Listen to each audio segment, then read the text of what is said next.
Lord shalom to everyone. ఈరోజు ఎవరైతే మరొక ప్రాబ్లమ్ని ఫేస్ చేస్తున్నారో, అంటే ఈ దినాల్లో మనం మ్యాక్సిమం గమనిస్తే ఏం చూస్తున్నామంటే, ఎవరో మనకు వాల్యూ ఇవ్వలేదు, ఎవరో మనకు ఒక డెఫినేషన్ ఇచ్చారు, you are so and so అని చెప్పేసి నీకు ఈ డెఫినేషన్ ఇచ్చేసి నువ్వు ఇంతే అని చెప్పి అంటుంటారు.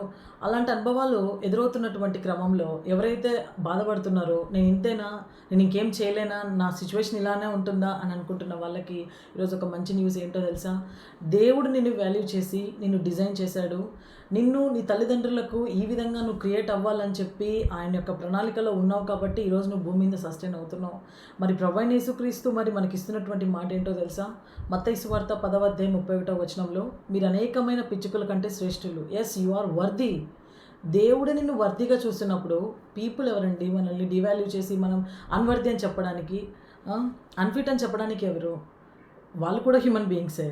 సో ఇక్కడ ఏంది మనం తెలుసుకోవాల్సిందంటే, ఎవరో ఇచ్చిన వాల్యూ, ఎవరో ఇచ్చిన డెఫినేషన్ బట్టి నీ లైఫ్ ఉండదు. గాడ్స్ ప్లాన్, గాడ్ డెఫినేషన్, ఆయన నీకు ఒక పర్పస్ మీద నేను పంపించినటువంటి ఒక పర్పస్, ఆయన యొక్క ప్రణాళికల్లో నీకు ఇంపార్టెంట్. ఆయన ఇచ్చిన వాల్యూతో మీరు ఈరోజు చేయబడి ఉన్నారు. మరి ఎవరైతే ఈ పరిస్థితుల మధ్య వెళ్తున్నారో, please get out from that. ఎందుకంటే God has a bigger plan for you. ఆయన పర్పసెస్ అన్నీ కూడా we cannot predict the purposes.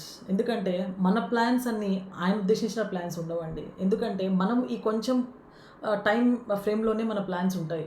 మనకున్న బడ్జెట్ని బట్టి మన ప్లాన్స్ ఉంటాయి. మనకున్న థాట్ ప్రాసెస్ని బట్టి మన ప్లాన్స్ ఉంటాయి. కానీ జీసస్ క్రైస్ట్ అలా కాదు. మంచి హ్యూజ్ ప్లాన్స్ మన మీద ఆయనకు ఉన్నాయి కాబట్టి ఈరోజు ఈ యొక్క వాక్యం మీ వరకు వస్తుందండి. మరి ఈరోజు దేవుడిచ్చినటువంటి మాట, యు ఆర్ వర్ది. ఎవరో డివాల్యూ చేస్తే నువ్వు బాధపడాల్సిన అవసరం లేదు. ఎవరో డెఫినేషన్ ఇచ్చేస్తే నీ గురించి నెగిటివ్గా నువ్వు తీసుకోవాల్సిన అవసరం లేదు. అది అన్వర్ది. నువ్వు వర్ది. నువ్వు ఎక్కువ దేవుడికి. నీ పైన ఉన్నటువంటి ప్రణాళికలు ఇంపార్టెంట్. నీ జీవితం నువ్వు జీవించడానికి ఇంపార్టెంట్. నీకుగా నువ్వు వదిలేస్తేనే నీ వాల్యూ పోతుంది. కానీ ఎవరో ఇచ్చి ఎవరో నీకు వాల్యూ చేస్తేనో, ఎవరో డివాల్యూ చేస్తేనో నీ వాల్యూ పోదు, రాదు. నీకుగా నువ్వు ఇచ్చుకున్న వాల్యూ నీతో ఉంటుంది. అది ఎప్పుడైతే నీకు నీ వాల్యూ పెరగాల, నీ వాల్యూ నీ లైఫ్లో నువ్వు అచీవ్ చేయాలనుకుంటావో, మరి ఈరోజే మరి నీ యొక్క ఏదైతే వదిలిపెట్టాల్సినటువంటి అనుభవం ఏదో, నీలో ఏదైతే నెగిటివిటీ ఉందో దాన్ని ఇప్పుడే వదిలేసేయి. మరి ఆయన యొక్క రక్తముతో నీ యొక్క ప్రాబ్లం అయితే ఏదైతే ఉందో దాన్ని క్లియర్ చేసుకో. మరి ఆయన నమ్ము. నీ జీవితంలో నీ యొక్క రక్షకుడిగా దేవుని అంగీకరించు. మరి దేవుడు ఖచ్చితంగా నీకు సహాయం చేస్తాడు. God bless you. ఆమేన్.